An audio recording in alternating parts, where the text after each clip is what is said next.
Welcome to Oregon Indie Film, a video podcast that shines the light on Oregon's independent film industry. I'm your host, Dawn Sellers.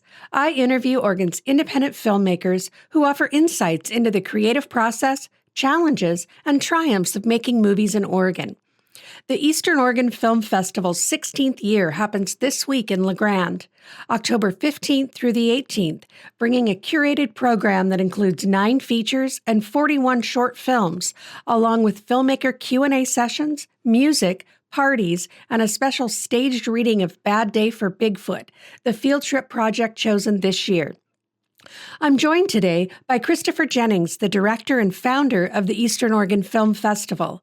It was a pleasure to sit down with Chistopher to chat about how Grande welcomes filmmakers not only for the festival, but also throughout the year for location scouting and filming. We chat about how the festival began, the growth it's experienced over the last 16 years, and big dreams for the future of the festival. If you want to experience the festival films without making the drive to Grande, they offer a virtual option so you can watch the selected films online. But just a 4-hour drive from Portland, affordable accommodations, and plenty of in-person opportunities to meet and mingle with the visiting filmmakers, I encourage you to check out this great Eastern Oregon town. Tickets are still available. I hope you enjoy my conversation with Christopher Jennings. I'm here today with Christopher Jennings from the Eastern Oregon Film Festival. Welcome. Wonderful to be here. Thank you. Yeah. And so your festival is ready to kick off. I'm sure you're very busy, so I thank you for taking some time to chat with me today. Festival starts this week. It does. Comes right up. This year, we've added a day on the front end, so we're going to kick things off on Wednesday, the 15th of October.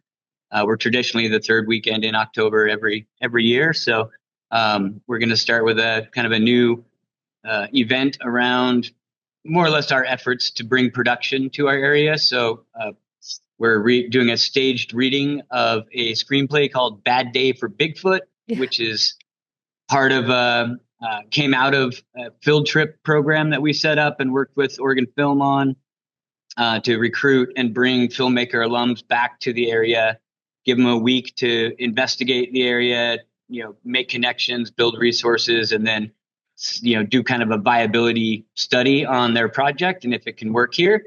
And so we brought these 2 folks up with their script and crossed off all the boxes and found all the locations, and they're really excited to bring the production here next year. So this is kind of a middle point where we'll read the script in front of an audience and kind of build some local support and engagement around the production idea. So that's how we'll kick things off this year.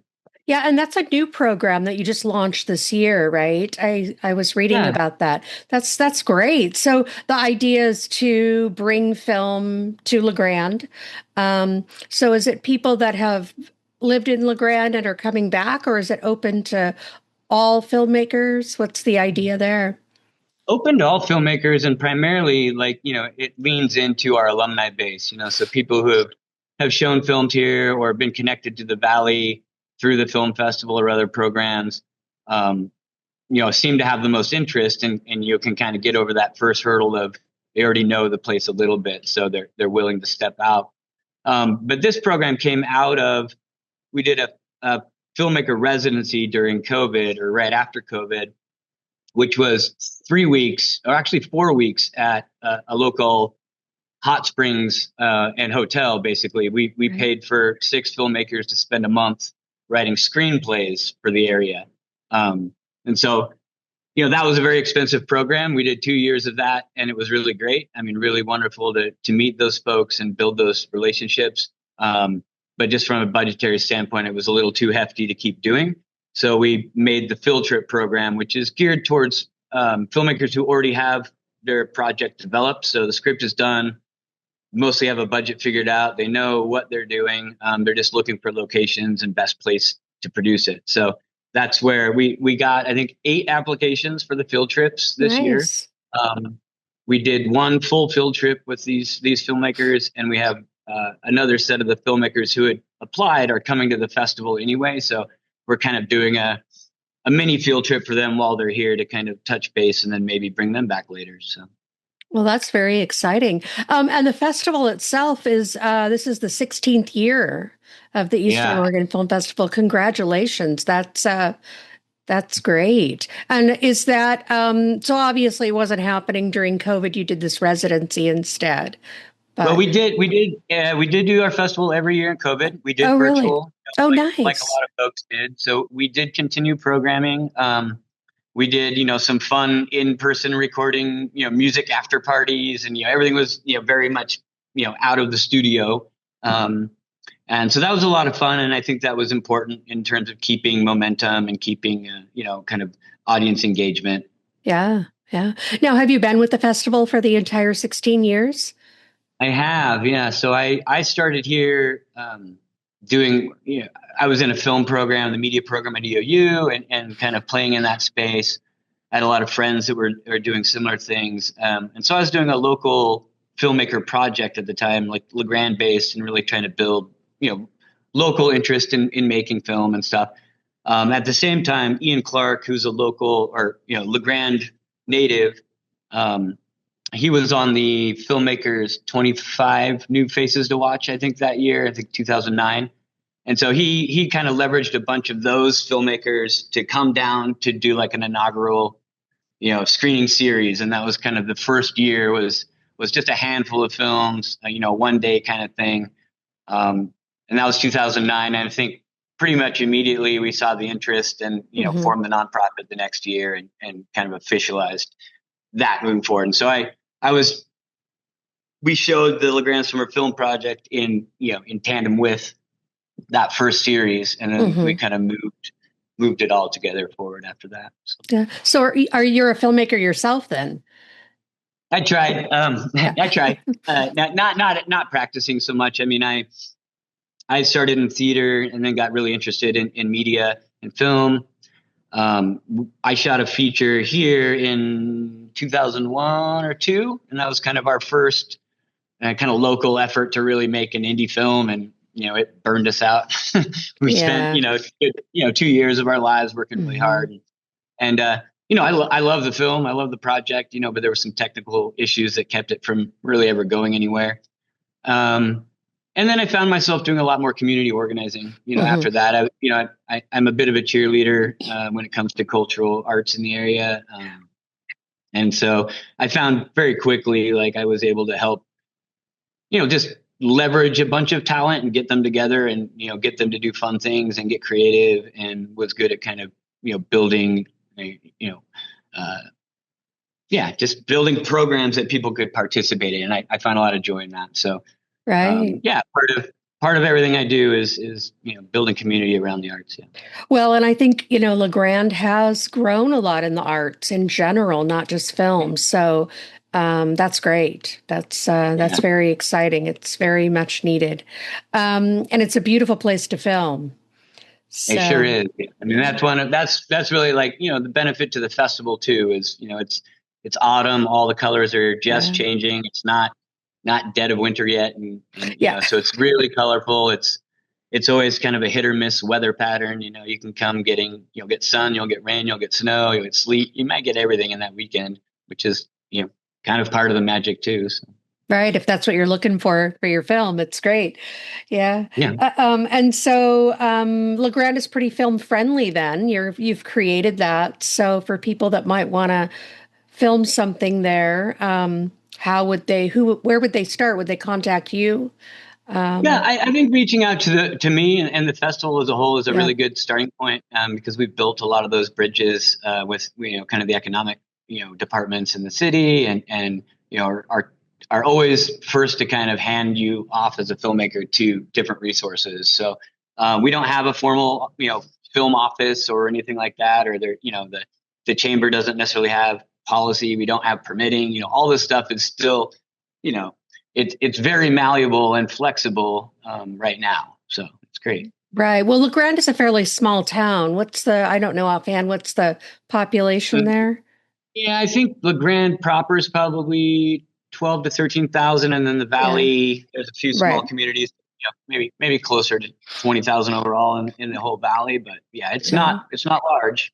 No, but it is a college town, so Right. there's a Yeah. lot With of the university here, it's helpful. yeah. I'd like we're on campus and we do a lot with students, but I think there's a lot of room to grow there for sure. I'm Hmm. excited to see that growth. Yeah, I'm sure it will. I'm sure it will. Um, so what are some of the highlights of the festival that anything you want to share? I mean, I'm sure, every film's going to be great to see. People are going to want to be there for the whole thing. But anything that kind of pops out that's a highlight? Yeah, I mean, again, yeah, there's lots of stuff. And I'll say that it is all on virtual as well. So, those who can't make it till Oh, the Grand, great. go to the website. There's a virtual screenings tab, and so during the weekend, and we keep it pretty locked to the weekend. We want you to participate with us, but you can catch out almost all of these films online. I think there's one that was not able to be done on VOD. So that being said, I would say there's a lot to explore. From the community standpoint, I'm really excited about our opening night film, The Burrowing Owls, a love story. It's Oregon based. It's regional for us on the Umatilla Chemical Weapons Depot here in Boardman. It's family friendly in the sense that it's a really good nature documentary, a very good environmental message, a very good mission of restoration and preservation, and really powerful. So we're driving our community, very much to that as the most accessible program. Let your kids come. Otherwise, the festival is usually an 18 plus kind of event. So Okay. we try to point out where we can the ones that become a little bit more accessible to everybody. But I'm personally really excited about Brandon Colvin's new work, The World Drops Dead, and he's got a counterpiece animation that's going to play with it. I apologize. I've got so many things in my head. I can't remember. Oh, I'm Which one. sure. Yeah, I don't know how you could remember all of them. When the Moon Returns is a counter animated piece that goes after the festival. Or after the feature. It's kind of a unique pairing. And we've shown a couple of his films over the years. I think Sabbatical is probably his most well known in the past. And so just having him make the trip this year is really special. And then being able to present this it's an intense work. I know it's going to be very good to have him here to kind of speak to it. And so I'm excited about that prospect. And we show these. We have a Liberty Theater that we're restoring. It's an old historic Liberty Theater. Yeah. And unfortunately, it's been in like the same holding restoration pattern for like 3 years. So we keep sharing, or we show films in there, but there's no heat. It's all skeletal. We have a really nice screen, nice seating, but there's absolutely no HVAC in there. So this time of year, it can be you're seeing your breath while you're watching sometimes. So we're encouraging people. Everyone bring your parkas. We have extra blankets. But there's something unique about that. Just that. For the filmmakers themselves, like I've had nothing but really great comments about the unique nature of the screening and just, a chance to be in a different space and to see things in this is kind of a ghostly atmosphere. I think will play really well with his film. And then, so this year we're doing 2 late night films, which we've never done either. So his film will play at 9:40, really late at the Liberty. And then the following night we'll do a late one as well. So, I mean, we're trying some new things out this year, and I hope we can get the audience to participate at later at night. I mean, I'll be there. I think it's a wonderful film, and I think there's a lot of people that might skip our after parties and would rather go to a movie than go to the after party. So this is a new opportunity. Yeah, that's great. That's interesting about the theater. So it's in the process of being restored, which can be a huge project, I know. What are the plans there? Is that Well, it went through? Yeah, it's gone through a few iterations. There's a foundation that's running it.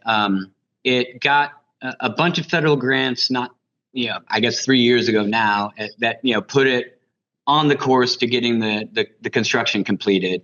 So mostly all interior construction now, and just some framing and cleanup. But I think with kind of the timeline of the federal grants, as far as I could understand, along with the requirements of contracting and doing the federal process to get a bid out.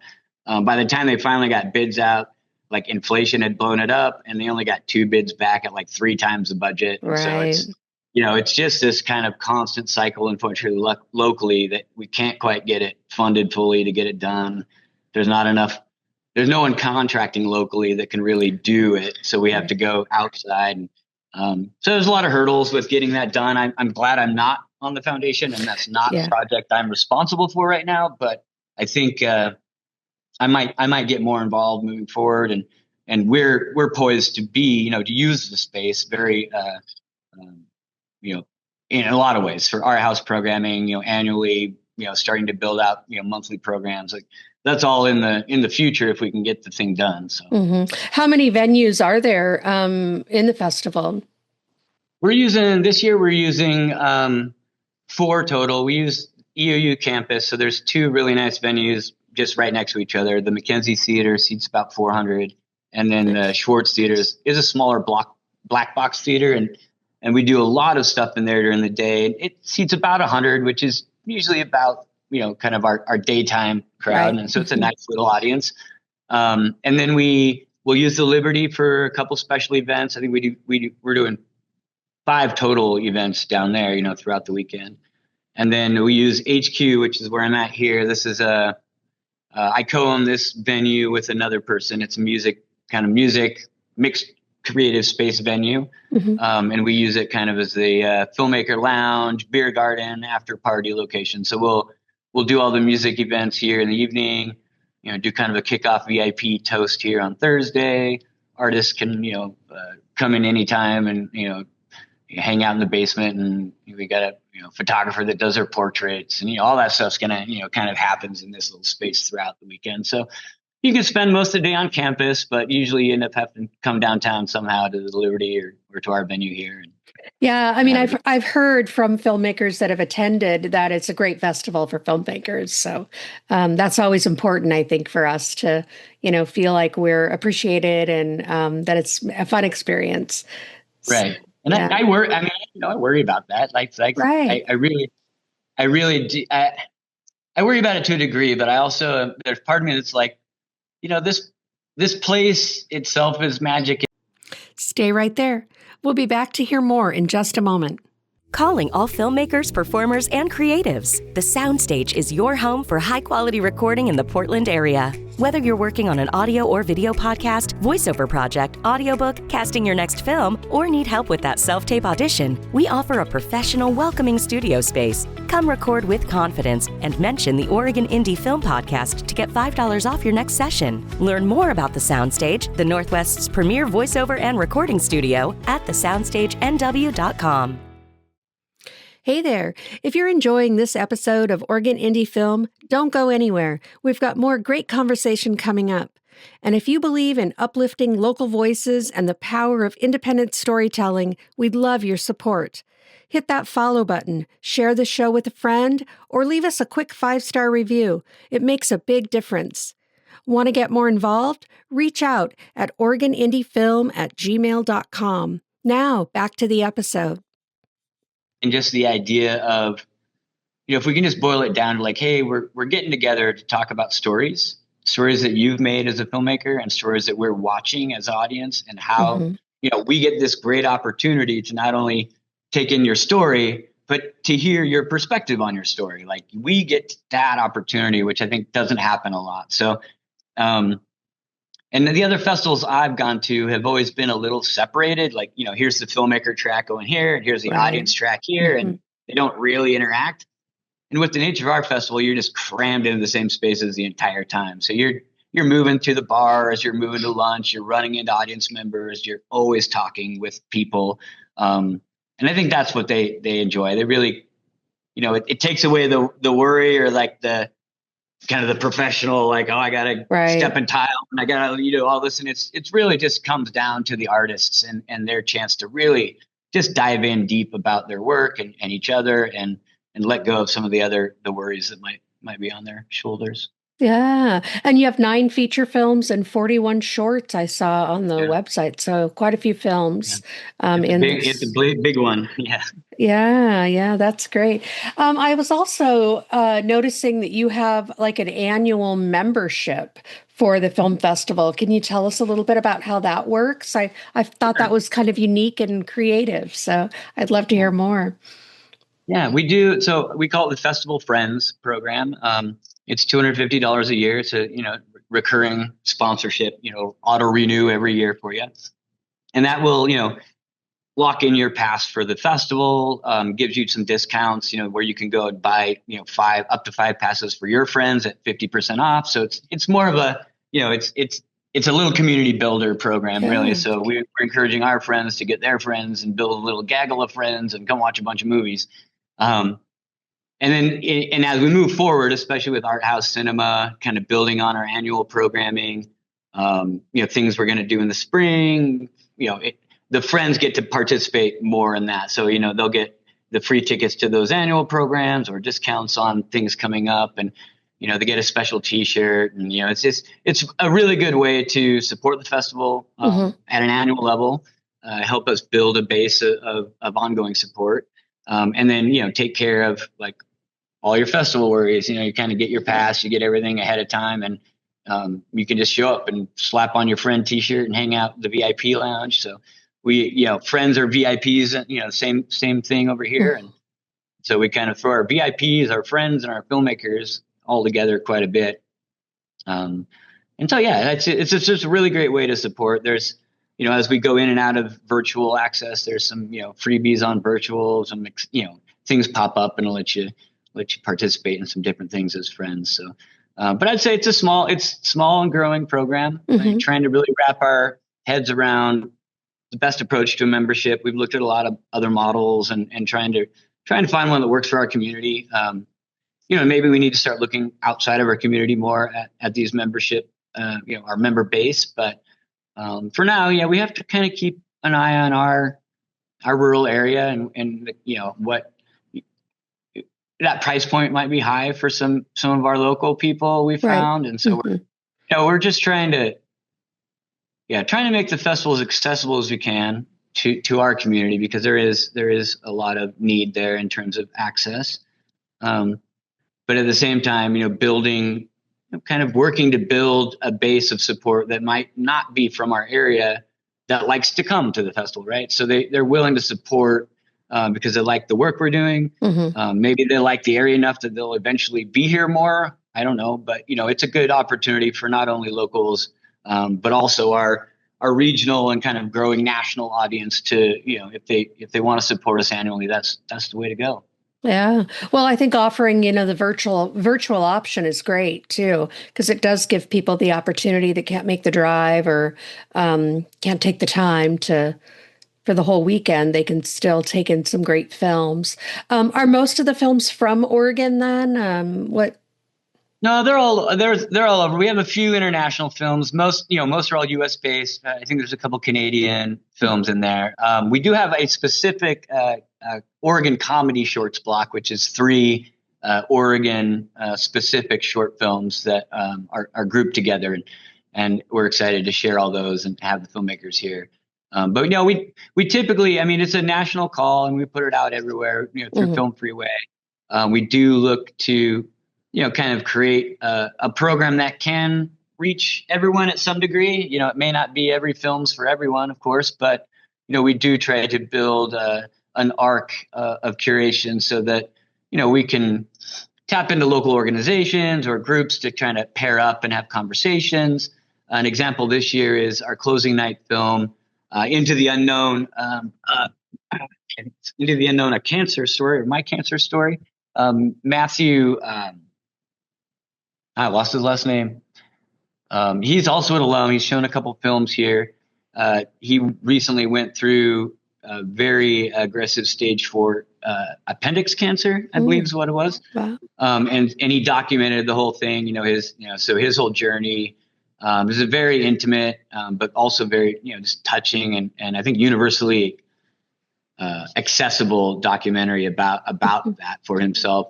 And so we're going to be joined by, I think, the regional specialist from OHSU Knight Cancer Research Institute join in and kind of speak to that. So, that's an example of how we try to get ahead of it every year to where we can identify some films and go, okay, what's the, what organization locally could we bring in to where we can enjoy this, watch the story together, but then maybe bring it into a local context somehow. So especially if you're dealing with, documentaries, it's easier to kind of find an organization to go, oh yeah, we do birds too. Let's bring in, let's bring these guys in and talk. Right. But every year we really try to grab, one or two of those opportunities to bring a local organization to the table with some professionals or a filmmaker to really, talk about some subject at large. Well, and that's great to support the local organizations and I'm sure businesses too in La Grande, bringing, filmmakers in and an audience in really helps support the community there, which is great.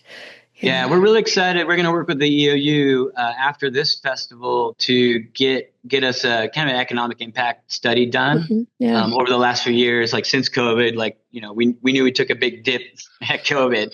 We all took a dip. So, but if we can look at these last few years and really start to rebuild that impact study so that we can, work with our local officials, especially in tourism, right? I mean, that's where we play at right now in the cultural at the destination cultural event space. Right. Really, our money comes from heads and beds. So, if we can prove that, and we can prove the hotel and the restaurant spends, and really showcase that, then we got a chance at leveraging some more local support to help us keep trudging along.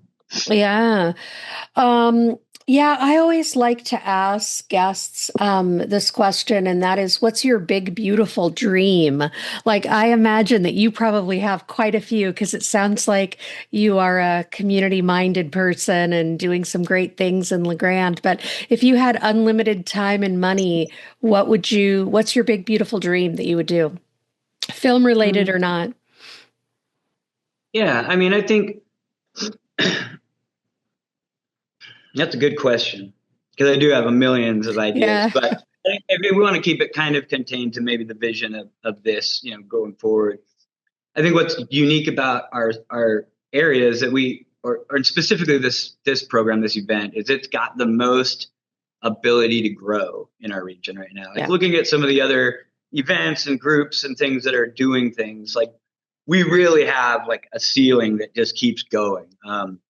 In terms of access to venues. So we have a 3-cinema movie theater here. They just don't really like to use us or don't really, we did stuff there for years, pre-COVID, and they stepped away and they haven't quite, got back online. But, going forward, you've got 3 screens there. You've got a full Liberty Theater ready to roll. EOU, you could probably get at least 3 screens up there if you wanted. We have a historic drive-in theater here. Hot Lake is its own like unique space, but it has a cinema built into it. So there's we can really keep building this for a while. Like we can grow this. And I think marrying that growth with production, like if we can really get on like a 2-year cycle of we're bringing in really unique projects, we're helping them get done, they're showcasing the region and creating a really good opportunity economically and culturally for our community to learn new trades, skills, and slowly grow. And my goal really is, once all these really great talented people in Portland area, or let's say, and they're looking to get out of Portland area, there's enough of them that come here to where we really do have, a professional crew in the area. Right now we have to work really hard to bring, a mixed crew of Portland or LA and make sure all that happens. And then we can throw some production assistance and we can, do some secondary stuff, but there's not professionals here. So I'd like to recruit that and grow some of our own, like start to the point where a filmmaker would know there's a top-notch crew in La Grande. Like they could come here and know that, they could spend that line item on La Grande people. And that's my goal. So that may be a couple years out, but there's a lot of talented people here. And I just hope to see that kind of come to fruition. Yeah, well, and just increasing the accessibility to training and those kinds of things. I I would imagine, though, bringing a crew to Le Grande in the whole scheme of things wouldn't be that expensive, because it is a smaller town, and being film friendly, it's probably very welcoming. The hotels are not that expensive for crew. Yeah, it makes up for itself. I think, I don't know if you've seen Breakup Season, or, so if you look up that film, that's kind of the first one we went through this. Nelson Tracy was one of our residents, brought his story back, and he's gung ho about this community, and shot his movie, and, we helped put all that together. And I think that was one of their initial concerns, looking at the budget, like, oh man, we got to fly all these people there and drive them all there. But really it does pencil out. Yeah. By the time you're here, like, the savings that you'll have kind of on the tail end seem to balance it out pretty well. So that's good. So yeah, I mean, I don't think that I think we're the perfect location for a niche production, a production that wants to get out of the studios. They want to get out of the city. They want to get out of the same places they've always been making movies. Mm-hmm. And they kind of want to come and have its own experience. Right? I mean, it's a different experience to shoot, mm-hmm. A small film in the middle of a new place, in a kind of a rural area, that's not subject so much to, maybe all the no's you're used to hearing, when you're asking for stuff or whatever. Like, you really do get a positive kind of reinforcement from the community, and interest in helping, a desire to make it better than it is. And I think that is a really, really powerful, it's a powerful part of being here as a filmmaker with the intention of shooting, and knowing that that's possible for you. Yeah, it does really make it special for sure. So yeah, is there anything else you want to tell us about the festival, or anything else coming up in Le Grande that people should come and check out, and maybe scope out some locations while they're there? Yeah, I mean, it's going to start snowing and look really pretty around here soon. So if you like to ski, and I mean, Mount Hood's closer to Portland, folks, but not that far.